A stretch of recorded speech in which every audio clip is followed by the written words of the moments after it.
Assalamualaikum warahmatullahi wabarakatuh. Selamat berjumpa kembali dengan Februari Hijrah di sini. Dan pada kesempatan kali ini, kita akan membahas tentang biografi lengkap Khalid bin Walid. Semoga bisa bermanfaat untuk kita semua. Nama lengkap Khalid adalah Khalid bin Al-Walid bin Al-Mughirah bin Abdullah bin Umar bin Makhzum bin Yakzah bin Murrah, dan nasabnya bertemu dengan Rasulullah SAW pada Murrah. Khalid dijuluki dengan nama Abu Sulaiman dan juga dengan Abu Walid. Khalid bin Al-Walid merupakan seorang dari keturunan Bani Makhzum, yaitu salah satu bani yang terpandang di Quraisy. Ayah Khalid bernama Al-Walid bin Al-Mughirah. Ia adalah seorang bangsawan di kalangan kaum Quraisy pada masa jahiliyah. Pada permulaan Islam ayah Khalid, Al-Walid bin Al-Mughirah sangat membenci Islam, bahkan dia dikenal sebagai orang yang paling sengit memusuhi dakwah Islam. Al-Walid bin Al-Mughirah adalah orang yang paling kuat tekanannya kepada para penganut Islam. Ibunya bernama Lubabah Es-Sugra binti Al-Harits dari Bani Hilal bin Amir.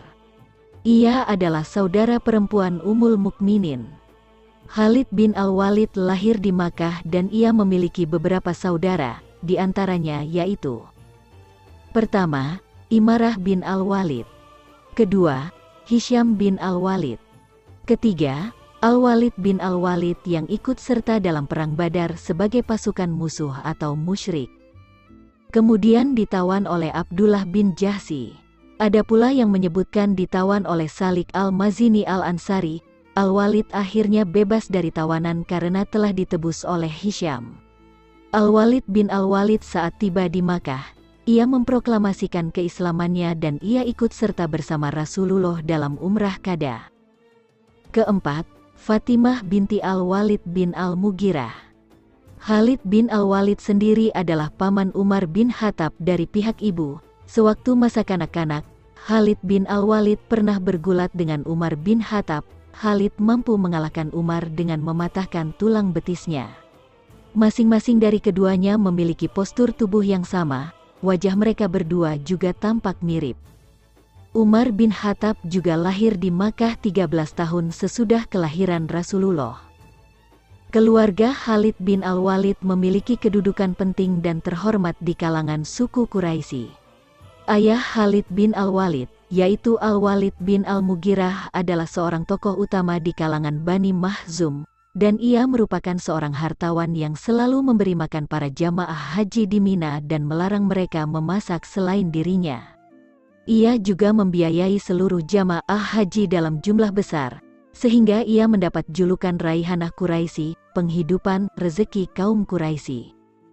Akan tetapi Al-Walid bin Al-Mughirah meninggal dunia dalam kesesatannya karena ia termasuk golongan yang sama seperti lainnya yang suka memperolok-olok agama Islam dan Nabi Muhammad.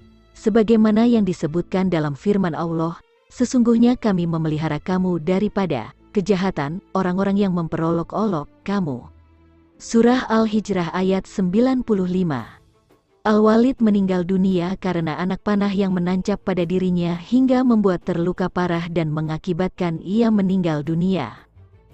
Al-Walid meninggal dunia 3 bulan setelah hijrah dan dalam usia 95 tahun dan dimakamkan di Jahun Makkah. Khalid bin Walid sebelum masuk Islam. Saat Al-Walid meninggal dunia akibat penyakit yang dideritanya, muncullah Khalid bin Al-Walid menggantikan posisi ayahnya. Orang-orang Quraisy sangat berkeinginan agar Khalid tetap berdiri di pihak mereka untuk melawan kaum muslimin, terutama setelah Hamzah bin Abdul Muthalib dan Umar bin Khattab masuk Islam. Sebelum menganut Islam, Khalid adalah seorang pahlawan Quraisy yang ditakuti dan penanggung kuda yang hebat. Dalam perang Uhud dan Khandaq ia masih berada dalam barisan kaum musyrik. Ia mempunyai sifat-sifat seorang prajurit yang berwatak kasar, cenderung pada kekerasan dan mengandalkan kekuatan. Tak pernah ia gentar menghadapi lawan di medan perang, tak pernah takut kepada siapapun. Sifat Khalid pada saat sebelum masuk Islam, ia sangat menentang sekali terhadap agama Islam. Ayahnya selalu memperbincangkan agama Islam kepada anak-anaknya serta kerabat lainnya. Penentangan Khalid terhadap Islam semakin besar dengan masuk Islamnya Al-Walid bin Al-Walid. saudara Khalid bin Al-Walid saat Perang Badar telah usai. Pada masa kecil, Khalid mempelajari segala sesuatu yang dipelajari anak-anak seusianya, yang dipersiapkan untuk perang dan adu ketangkasan berkuda serta sifat-sifat kepemimpinannya.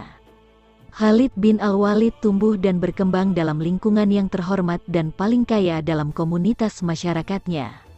Nenek moyangnya, kakek nenek ataupun paman-pamannya adalah Rais ibn Rais, pemimpin putra sang pemimpin, di mana tidak ada seorang pemimpin pun pada masa jahiliyah yang melebihi kepemimpinannya.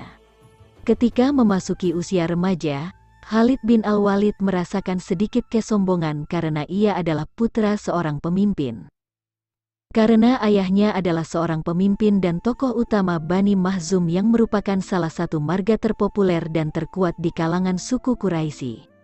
Khalid bin Al-Walid senantiasa belajar tentang keterampilan berperang bersamaan dengan mengasah kemampuannya menunggang kuda, belajar menggunakan berbagai jenis persenjataan seperti tombak, lembing, anak panah, dan pedang lainnya. Ia juga belajar berperang menggunakan tombak dan pedang di atas punggung kuda dan ketika berjalan kaki. Kepandaian Khalid dalam mengendarai kuda dapat dilihat dari keluarganya, yaitu Bani Makhzum yang merupakan bagian dari suku Quraisy yang piawai dalam mengendarai kuda di Jazirah Arab.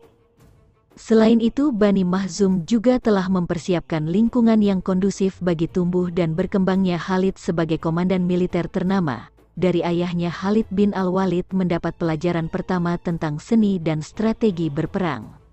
Dia belajar bagaimana bergerak dengan cepat di tengah gurun pasir, bagaimana melancarkan serangan terhadap musuh-musuhnya dan mempelajari arti penting menawa musuh ketika terjadi perang dan melakukan serangan tanpa diduga-duga. Begitu juga dengan pengejaran dan strategi perang bergerilya. Ketika Khalid bin Al-Walid sampai pada usia dewasa, maka fokus utama perhatiannya tertuju pada perang dan bagian perhatian ini kemudian lebih mendominasi pikirannya secara signifikan. Khalid banyak menghadapi berbagai pertempuran dan senantiasa meraih kemenangan besar, dan ia pun menjadi pahlawannya. Semua itu mampu diraihnya di sepanjang hidupnya pada masa jahiliyah sebelum masuk Islam. Dari semua latihan yang Khalid terima dan ia pelajari dari kecil hingga pada usia dewasa membuat Khalid semakin ahli dalam berperang melawan dengan musuh-musuhnya. Sehingga Khalid dapat menerapkannya dan selalu meraih kemenangan di perang-perang yang pernah ia ikuti.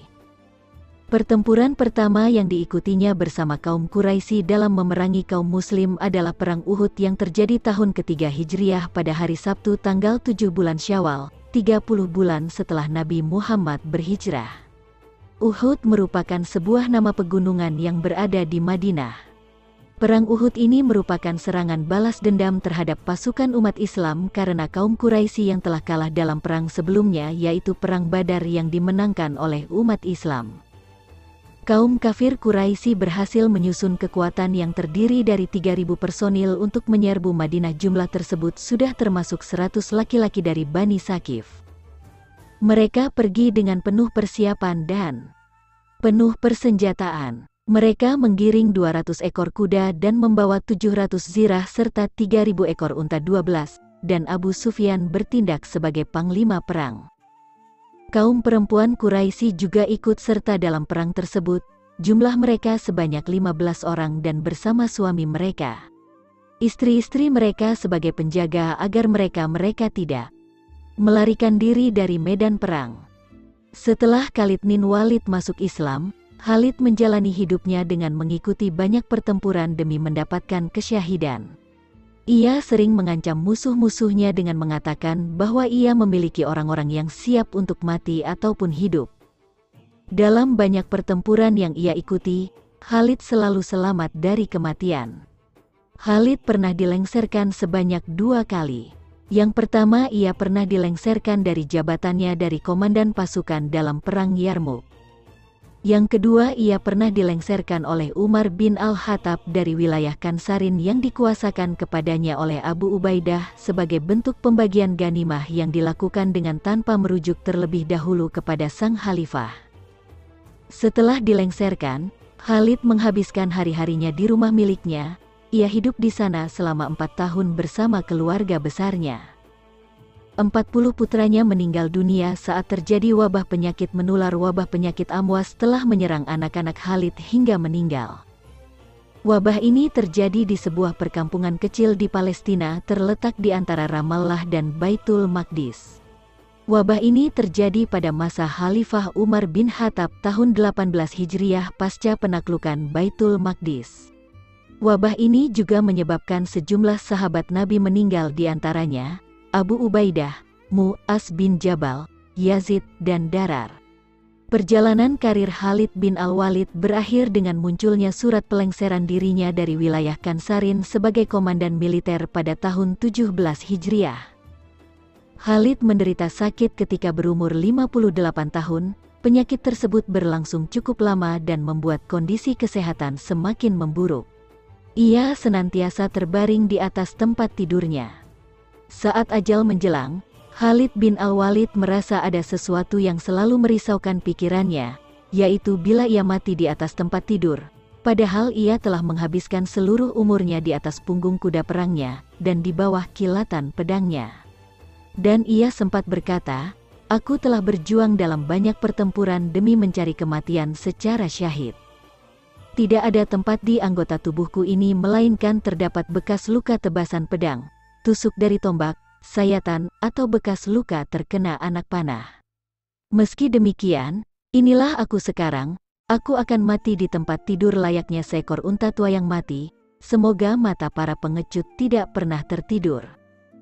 Melihat kata-kata tersebut, sungguh Khalid sangat mengharapkan mati syahid di medan pertempuran. Mendengar hal itu, salah satu teman lamanya yang pada saat itu sedang menjenguknya berkata kepadanya, "Wahai Khalid, kamu harus tahu bahwanya pada saat Rasulullah memberimu julukan dengan sebutan pedang Allah, sesungguhnya itu menjadi ketetapan bagimu untuk tidak meninggal di medan perang. Seandainya engkau meninggal di tangan orang kafir, maka itu artinya pedang Allah telah berhasil dipatahkan oleh musuh Allah, dan itu tidak akan mungkin terjadi." Mendengar hal itu, pikiran Khalid menjadi tenang. Khalid pun akhirnya terdiam, dan beberapa saat kemudian teman lamanya itu pergi meninggalkannya. Khalid bin Walid pun akhirnya wafat. Semua orang menangis. Air mata mengantarkan kepergian jenazah Khalid yang diusung di atas pundak ke peristirahatan terakhir. Ibu Khalid memandangnya dan meratapi jenazahnya.